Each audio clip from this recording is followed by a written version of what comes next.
भाई बहन, माता पिता को मान सुनो, मान देना और माता पिता को बातों पे चलना तो आपको कभी ठोकर नहीं लगेगा। तो माता पिता जो बीतता है, एक आदमी थे उनको ये बीता हुआ है, तो गुरु बहन भजन गाई है तो यही भजन मैं दे रही हूँ। उनको देख करके मैं दे रही हूँ कि उनको क्या बीता है। थोड़ा सुनिएगा, भजन भी सुन करके आप लोग को ज्ञान प्राप्त हो सकता है और चर्चा भी सुन करके। क्या बोल रही है? कंकर चूनी चूनी महला बनौली रे जान महला बनौली रे जान से हो महल दिलिए अपना पोतोहिया रे जान से हो महल दिलिए अपना पोतोहिया रे पानी भर गेलिए है गुरु बहना पकाबाई नरवारे जान हे सिसिया बहना पकाबाई नरवारे जान पारे पिछली हम गिर गेली रे जान पारे पिछली हम गिर गेली रे तू क्या करेंगे? अब बहुआ बोले लिए है गुरु बहना बहुआ न आयल रे जान बहुआ न आयल रे जान गुरु बोले लिए गुरु दौड़ले लहन रे जान गुरु बोले लिए गुरु दौड़ले लहन रे जान हाथावारे पकड़ी गुरु मोर उठे लखिन रे एहो हम जैनती है गुरु बहना पुतवन है चांडला मेरे हे शिष्या बहना पुताहू है ते चांडलनी रे जाना ओही रे ईटवा कंकर के मंदिर बनैबती रे जाना ओही रे ईटवा मंदिर बनैबती रे और क्या? ओठनी चैरानी यहाँ से नो मारी बनौली रे जान नो मारी बनौली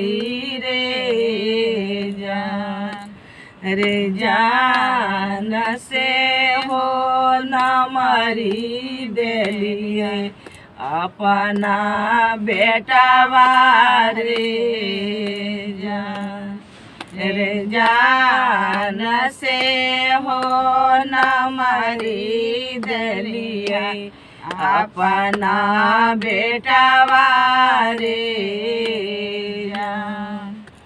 आ फूल लोर गेली है रे सिसिया बहिना मालिन फूला बरिया रे जान।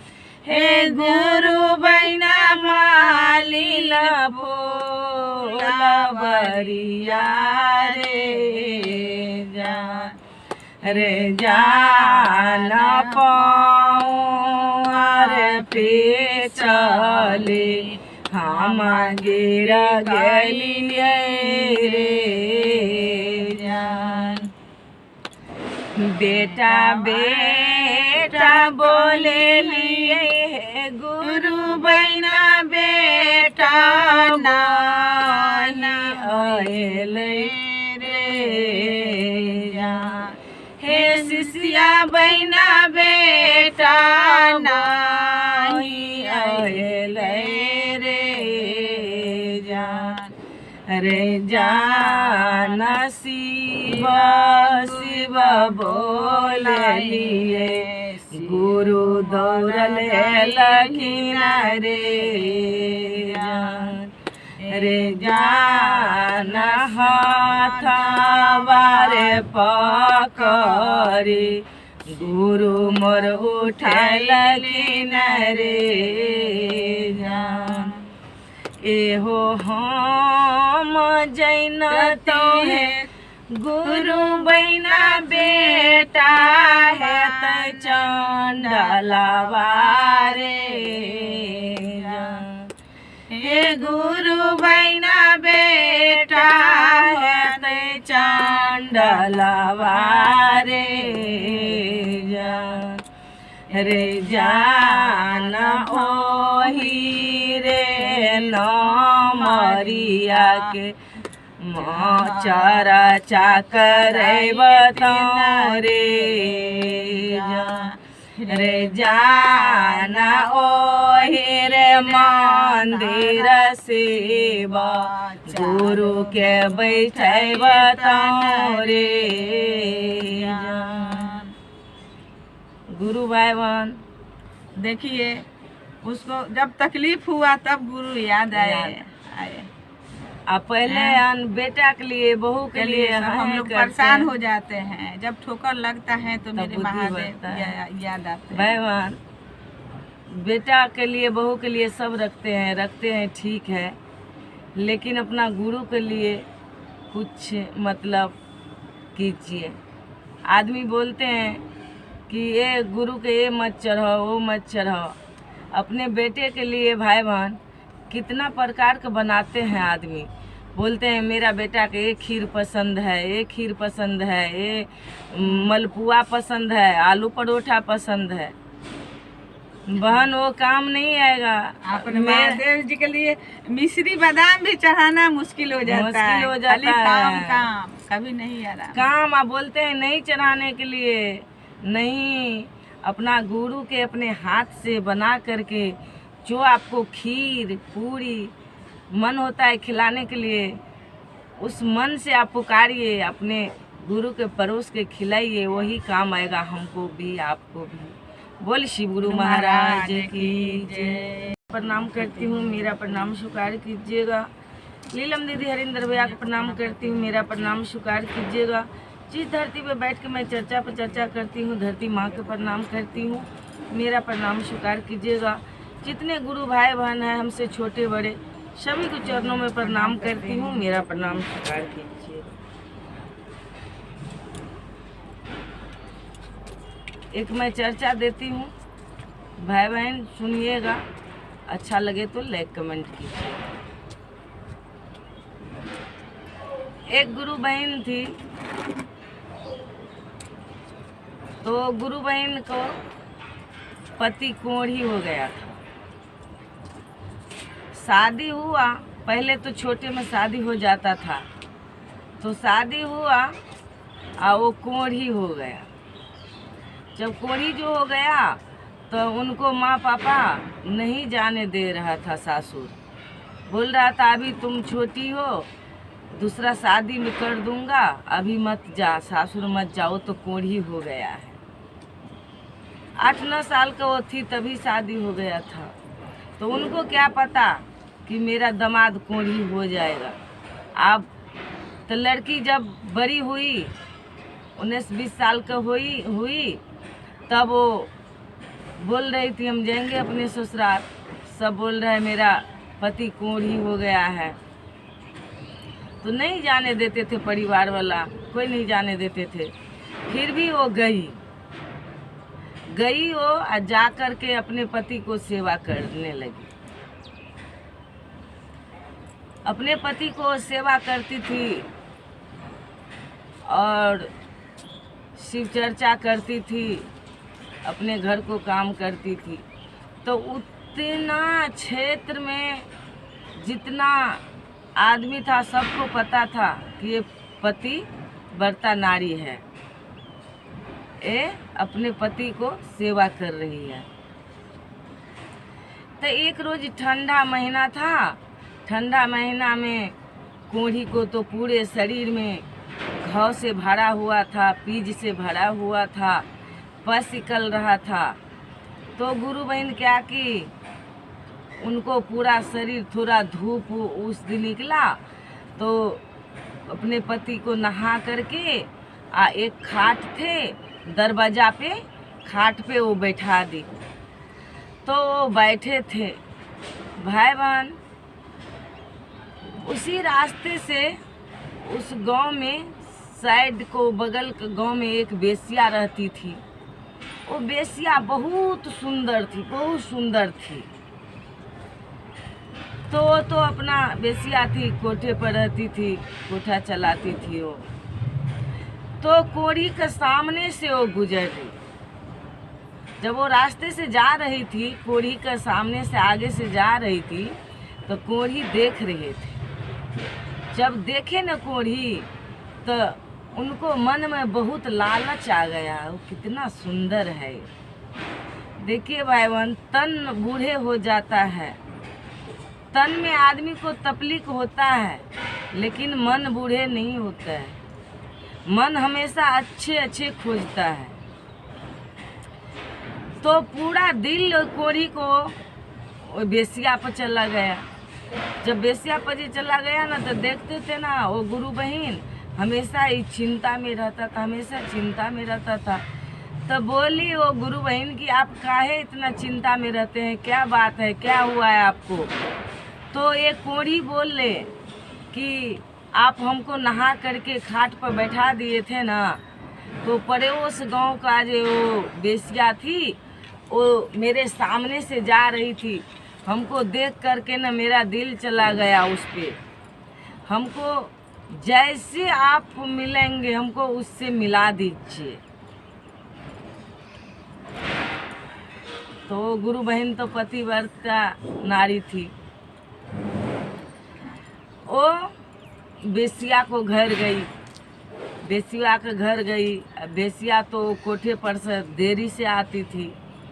तब तली को क्या करती थी, जा कर के उसको घर में झाड़ू पोछा लगाती थी। ये गुरु बहन काम कर देती थी कि जब वो आएगी तब इसको घर में काम नहीं रहेगा तो मेरे पति को पास में हो जाएगी, थोड़ा मेरा पति से मिल लेगी। तब वो जा कर के उसको घर में दरवाजे पे झाड़ू मार रही थी गुरु बहन। तब वो बेसिया आ रही थी। तब दूरे से देख रही है कि ये हमको मतलब तो पतिव्रता नारी है, अरे मेरे घर में ये झाड़ू मार रही, मेरे डेहरी पे झाड़ू मार रही, क्या बात है? बेसिया दौड़ करके आई और झाड़ू छीन ली। बोली कि क्या बात है, आप कैसे मेरे घर में आप झाड़ू मार रहे हैं? कितना, एक तो मैं बेसिया हूँ, मैं पाप कर रही हूँ, विधाता मेरा यही जन्म दिया है, यही मेरा काम है, और ऊपर से और आप हमको पाप चढ़ा रहे हैं, क्या बात है?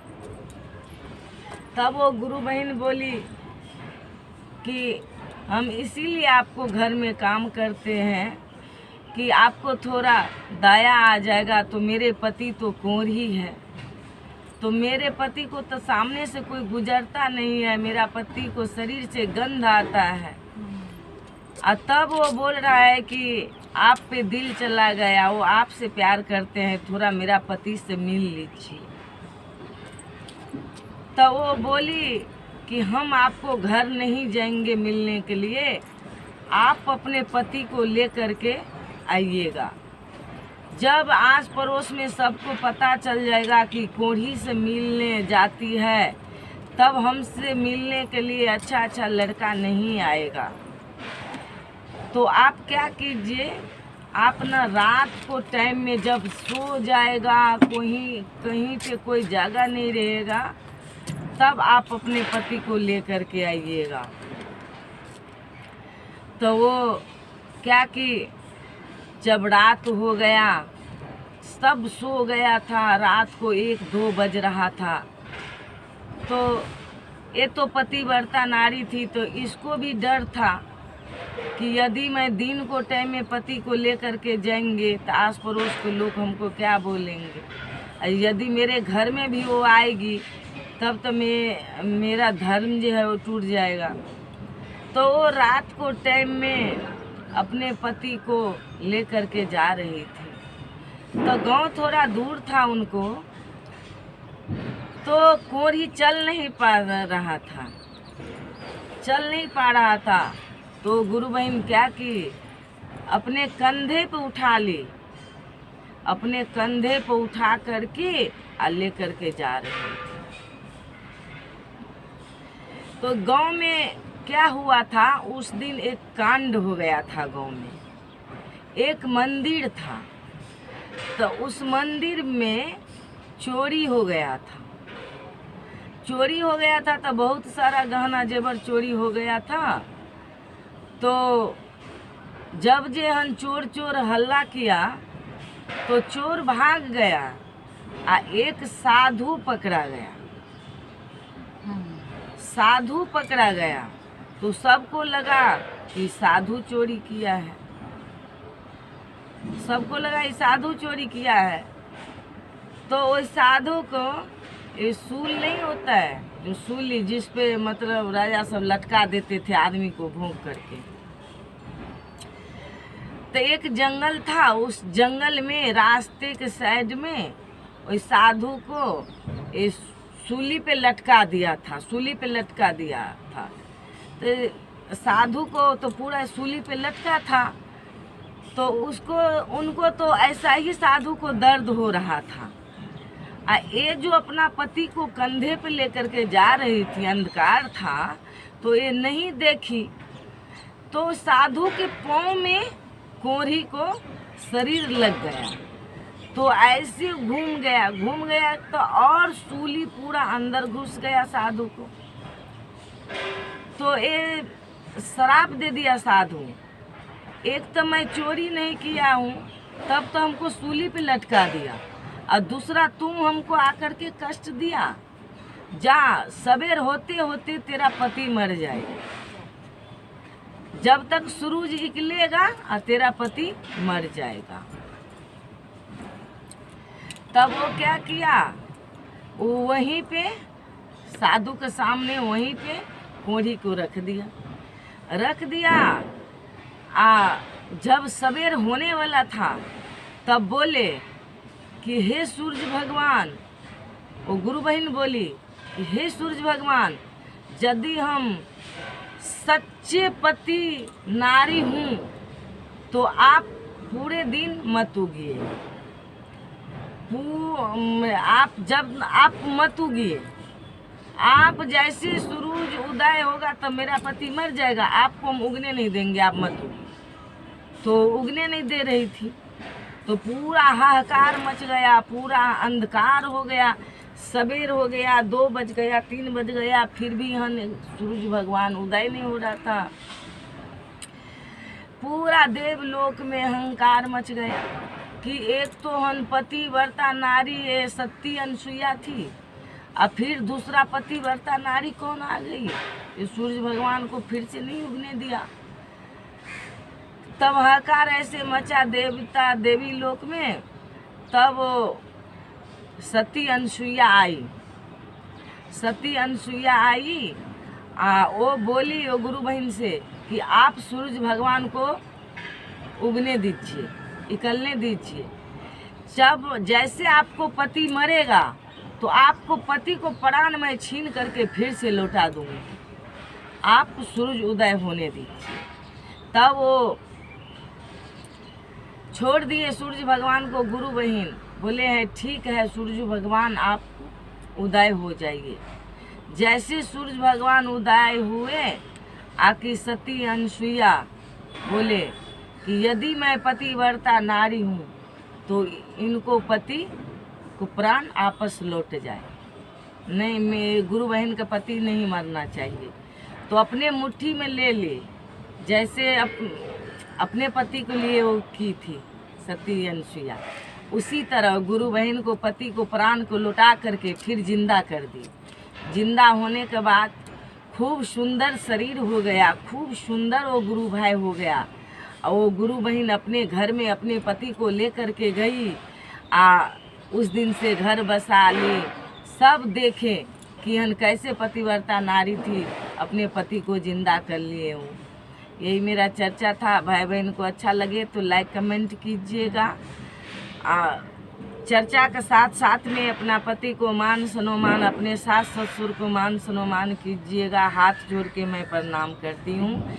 मेरे चर्चा पे कोई आँच नहीं आए, मेरा चर्चा में कोई रुकावट नहीं आए, इसीलिए घर के मंदिर बना के रखिएगा, शमशान बना करके चर्चा मत कीजिएगा। भाई बहन तो प्रणाम करती हूँ, मेरा प्रणाम स्वीकार कीजिएगा। सभी भाई बहन को प्रणाम करती हूँ, मेरा प्रणाम स्वीकार करिए। जिस धरती पर बैठी हूँ धरती माँ को प्रणाम करती हूँ, मेरा प्रणाम स्वीकार करिए। गुरु भाई गुरु बहन हम लोग चर्चा देने जा रहे हैं, आप लोग चर्चा सुनिए। अगर अच्छा लगे तो लाइक कमेंट जरूर करिए।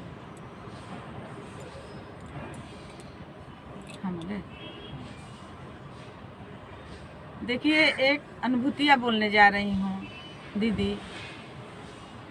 अगर आप लोग को अच्छा लगे तो सुनिए, एक दूसरे को बताइए। एक दूसरे को बताने से कुछ कमियां नहीं आती हैं, बस सिर्फ मन में उत्साह आ जाता है कि आज इनका सही हुआ तो हम भी कल करके देखें मेरा भी कुछ सही होगा। देखिए हम एक दिन चर्चा हम लोग कर रहे थे तो एक गुरु बहन आई और रोने लगी, बोल रही थी जिस चर्चा का क्या होता है क्या होता है हमको तो ये मतलब नहीं जानते हैं। दीदी आप लोग बताते तो अच्छा रहता। हम लोग देखते हैं ये प्रत्येक बृहस्पतिवार को आप लोग बैठकर यहाँ पर पूजा करते हैं। तो हम बोले हम लोग पूजा नहीं करते हैं, अपने महादेव की चर्चा करते हैं, अपने गुरु की चर्चा करते हैं। आप भी चर्चा सुनो, आपको अच्छा लगे तो आप भी शिव की शिष्या बन जाओ। और देखो मेरे महादेव जी जो पहले शिव को गुरु मानते हैं, अपना शिष्या होते हैं, उन पर तुरंत कृपा भी होता है। ये हम प्रत्येक बहन के मुंह से हम सुने हैं जो शुरुआत में कुछ अच्छा हुआ, उसके बाद गुरु मेरे परीक्षा लेते हैं कि हर एक चीज़ तो हर एक समय मांगने से मिलता नहीं है। अपना कर्म कर्तव्य अपना साथ में रखना चाहिए। तो दीदी को हम बोले जे दीदी आप भी शिव का शिष्या बन जाइए। देखिए आपका जो मन का इच्छा है वो गुरु पूरा करेंगे, इसमें कोई खर्चा नहीं है, कोई खर्चा नहीं है। सिर्फ आप सांस का द्वारा गुरु को नमो शिवाय बोलिए, सुबह उठकर दया मांगिए, आपको भला हो जाए तो एक दूसरे को आप बताइए। तो वो बोली जो हमको तो मालूम नहीं है कि क्या शिव चर्चा होता है, क्या दया होता है, आप दीदी बताइए। तो हम उनको बताए तो वो रोने लगी, बोल रही है जो मेरा हस्बैंड को पैरालाइज हो गया है, ना वो तो चल नहीं सकते हैं ना बैठ नहीं सकते हैं, अब मैं 2 पैसा कमाती हूँ उसी में संसार चलता है। अगर मैं पैसा नहीं कमाऊंगी तो इनका दवा का पैसा कहाँ से आएगा। तो हम बोले जे दीदी आप महादेव के पास आए हैं, गुरु के पास आए हैं, आपको ज़रूर भला होगा। जब आपको अच्छा होगा तो आप चर्चा करिएगा और दूसरों को बताइएगा जरूर, भूलिएगा नहीं। वो दीदी रोने लगी, बोले नहीं हम कभी नहीं भूलेंगे। वो उसको मैंने मालूम पड़ा ना जो उसको कोई दावा दिया है, वैसे दावा के तौर पर वो प्रत्येक दिन शिव का, गुरु का वो दया मांगना और चर्चा सुनना और नमो शिवा का जाप करना उसको रूटीन बन गया डेली। वो मिलती थी रास्ता में तो बोलती थी दीदी हम खाना भूल जाते हैं, किंतु आपको जो बताए हैं दया मांगना हम नहीं भूलते हैं। तो हम बोले जे दवा खाते हैं तो अच्छा होता है, मेरा शिव का कुछ दया खा लो, दया मांग लो, देखो वो भी दवा है, तुम्हारा हस्बैंड जरूर अच्छा होंगे। तो ऐसे करते करते उसको 6 महीना हो गया। 6 महीना के बाद वो चर्चा हम लोग करने बैठे थे, वो भी प्रसाद लेकर आई। अब बोली जे दीदी आगे से बहुत सुधार हो गया है, अब तो वो अपना पैर पर खड़ा हो जाते हैं, बाथरूम में भी चले जाते हैं। हम नहीं जानते हैं जे सिर्फ सांस के द्वारा इतना कुछ अच्छा होगा, तो हम दवा नहीं खिलाते, हम दया मांगते। उसका बात सुनकर हमको बहुत अच्छा लगा और हम महादेव से बोले, अपने गुरु से बोले जे हे गुरु हम किसी को बताएं आपका रास्ता, तो उसको सदैव आप कृपा करिएगा कि मेरी बदनामी नहीं होगी। अगर मेरी बदनामी होगी तो महादेव आपका भी बदनामी होगी। जब हम गुरु से अर्ज लगाए, उसका हस्बैंड कुछ दिन में फिर रास्ता पर चलना आना जाना सब सही हो गया। हमको भी देखकर अच्छा लगा। और वो जब गुरु बहना रास्ते में दिखती है तो बोलती हैं जे दीदी हम 3 सूत्र करते हैं। हमको बहुत अच्छा लगा और बहुत कुछ उनसे मिला। हम जब मुसीबत में रहते थे, हम पूजा तो बहुत करते थे, किंतु हम गुरु को नहीं जाने। जब आप बताई तब से हम गुरु का दया मांग रहे हैं, नमो शिवा कर रहे हैं। इसमें तो मेरा पैसा एक नहीं लगता और सब काम अच्छा से होता है। तो दीदी का बात सुनकर हमको बहुत अच्छा लगा। गुरु भाई गुरु बहन, हमरा कहने का मतलब है जे आप भी एक दूसरे को ऐसे जोड़िए और बताइए, इसमें तो कुछ कमी होगा नहीं। हम जितना बांटेंगे उतना मेरे साहेब भैया और नीलम दीदी खुश होगी, मेरी महादेव जी खुश होंगे। बोल श्री गुरु महाराज की जय, मैया पार्वती की जय, हरिंदर भैया नीलम दीदी की स्वीकार करिए। जिस चर्चा स्थल पर बैठी हूँ वो धरती मैया को प्रणाम करती हूँ, मेरा प्रणाम स्वीकार हो। और चर्चा सुनने वाले को प्रणाम करती हूँ, मेरा प्रणाम स्वीकार करें। गुरु भाई गुरु बहन, मैं एक चर्चा देने जा रही हूँ, आप लोग ध्यान लगाकर सुनिए, आधा अधूरा मत सुनिए। आधा अधूरा सुनने से क्या अच्छा होगा क्या खराब होगा वो आपको नहीं मालूम होगा, पूरा सुनने से अच्छा रहेगा। एक गांव में एक मंदिर था, तो उस मंदिर पर एक साधु बाबा रहते थे और उनका रसोईया बनाने वाला भी था। तो उसी गांव में एक भोदू नाम का लड़का था। तो उसके माता पिता नहीं थे, तो भोदू जिसका काम करता था वो एक रोटी दे देते थे तो खा लेता था। किसी दिन किसी का घर काम नहीं था तो कोई नहीं देता था, तो वो जाकर क्या करता था, मंदिर में जाकर बैठता था, ये भोले बाबा का मंदिर में। वहाँ पर लोग जाते थे, कुछ प्रसाद और साथ चढ़ाते थे, तो साधु बाबा जो देते थे वो पा लेता था और चले जाता था।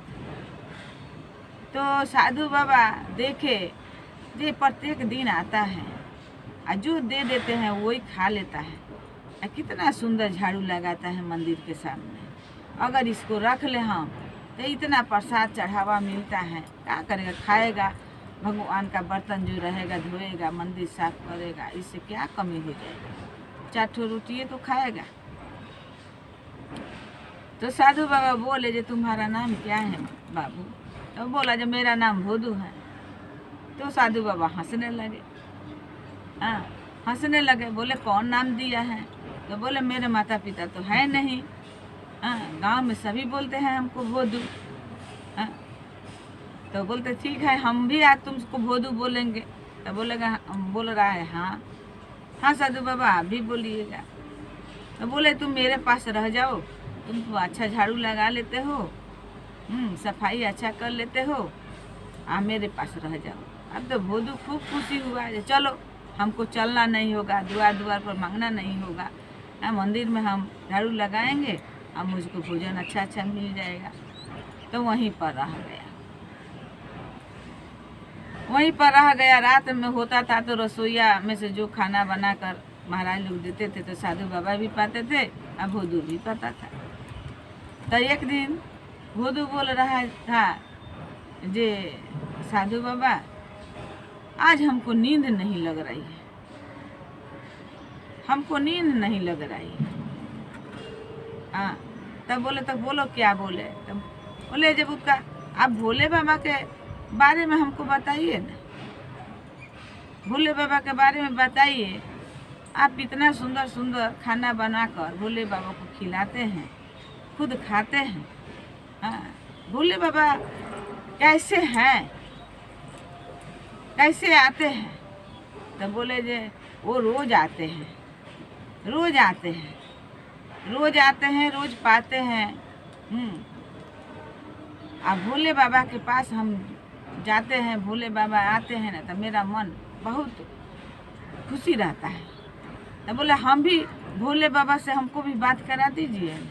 तो बोले ठीक है, एक काम करो, तुम काम करो जे तुम जो भोजन होगा तो हम जा रहे हैं कुछ दिन के लिए दूसरा जगह, तुम ही इनको भोजन कराना, भोग लगाना और इनसे ढेर सारी बात करना। ये बहुत मन का भूल है, जैसा तुम है वैसा वो भी है।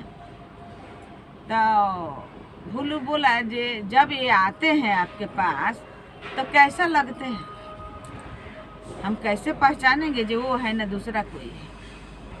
तो साधु बाबा बोले यार इसको पहचानना क्या है, पहचानना क्या है? तो कुछ पहनता नहीं है, तुम्हारा जैसा कपड़ा वपड़ा पहनता नहीं है, एगो मिरी के छाला पहनता है, हाथ में डमरू लिए रहता है, त्रिशूल लिए रहता है, और इसका माथा के जो जाटा है इतना बड़ा बड़ा रहता है ना। खुशी होता है तो खूब डमरू बजाता है, नाच करता है।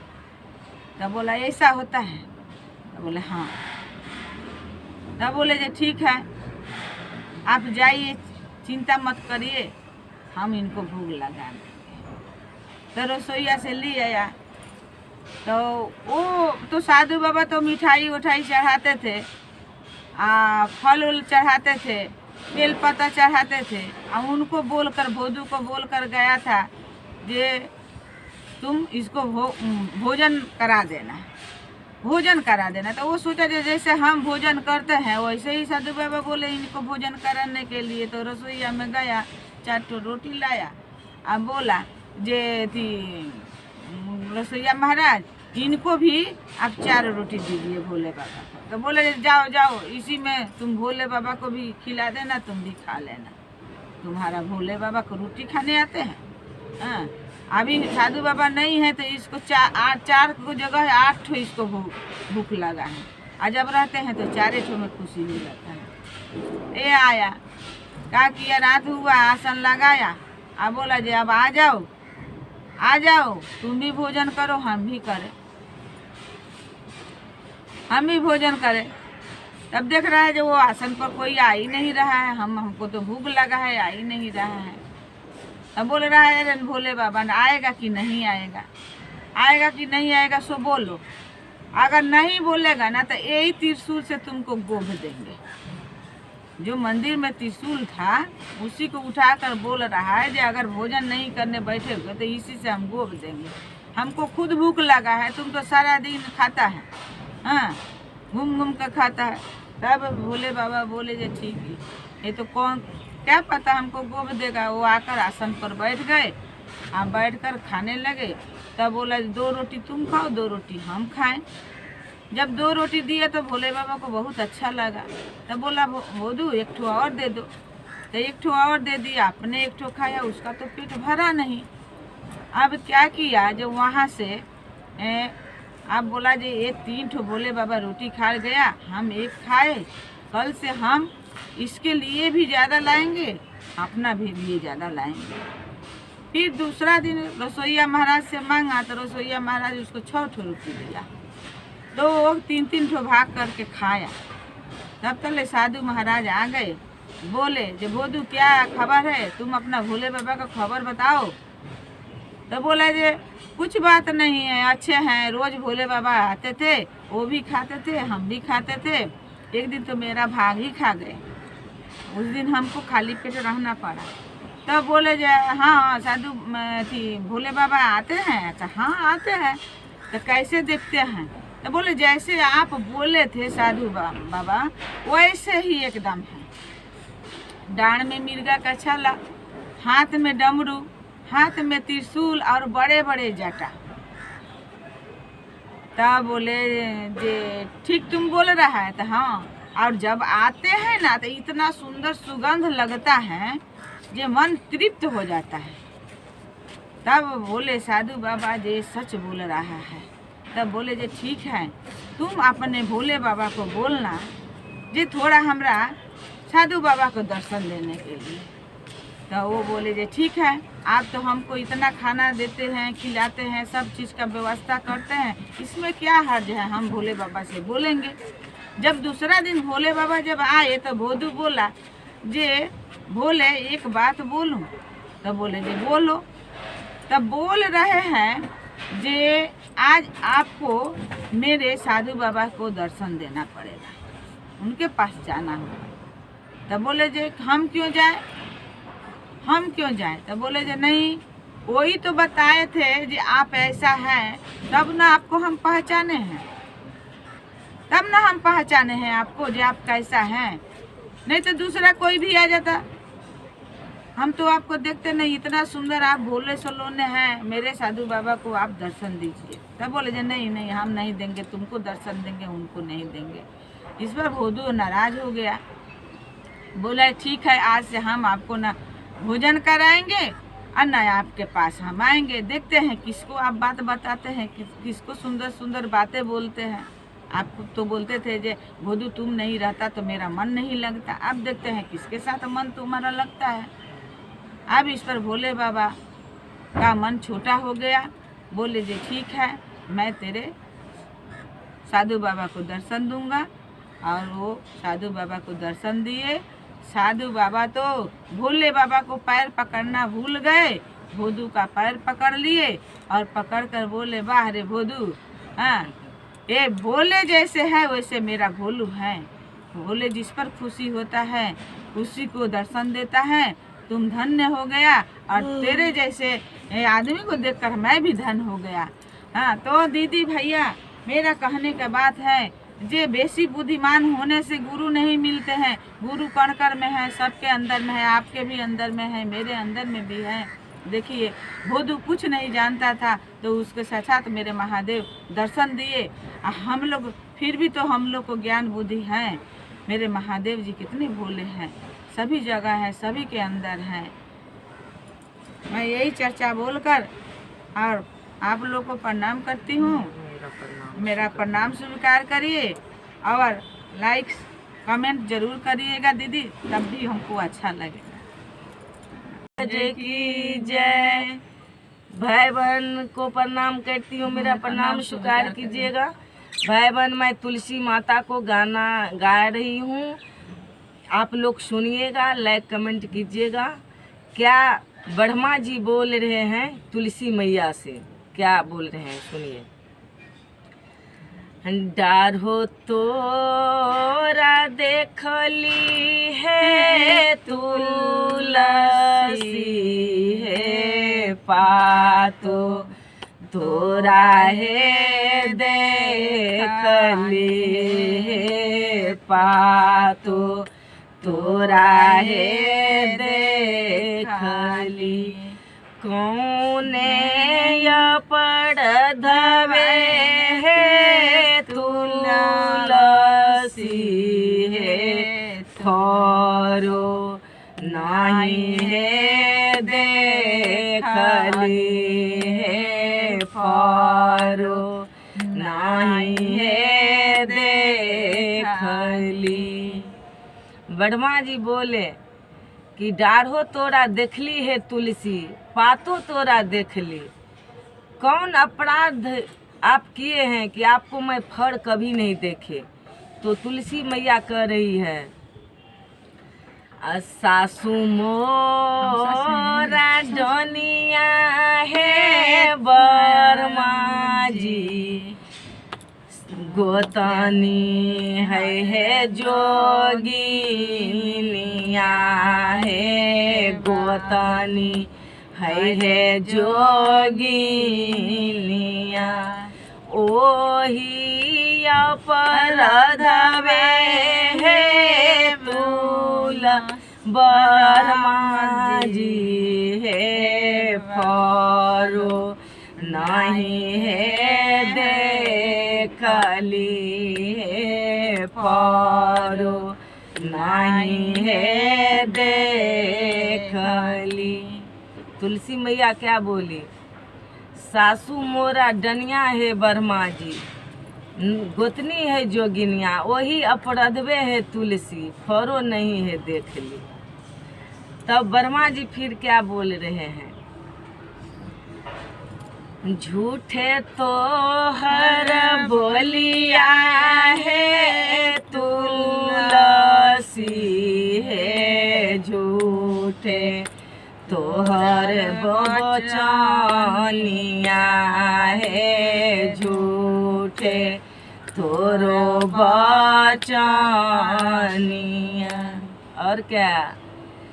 सासुनी पल अंगना है तुलसी है लाते लात कचारलू है लाते लाते धांगलू। ओही अपराधवे है तुलसी है फरो नहीं है देखलो है फरो नहीं है देखलो। ससुर से जरिया है तुलसी है लाते लाता कचारल है लाते लाता कचारल तपते रसोइया है तुलसी है ननदो हाथ जरावल है ननदो हाथ जरावल। ओही अपराधवे है तुलसी है फरो नहीं है देखली है फरो नहीं है देखली। तुलसी माता की जय। भाई बहन, जो आदमी को मिलता है अपने भाग नसीब से मिलता है, अपने कर्तव्य से मिलता है। सास माता पिता है वो गलत नहीं होती है, हम लोग को गलत फैमिली हो जाता है। तो भजन अच्छा लगे तो लाइक कमेंट कीजिएगा। बोली शिव गुरु महाराज की जय।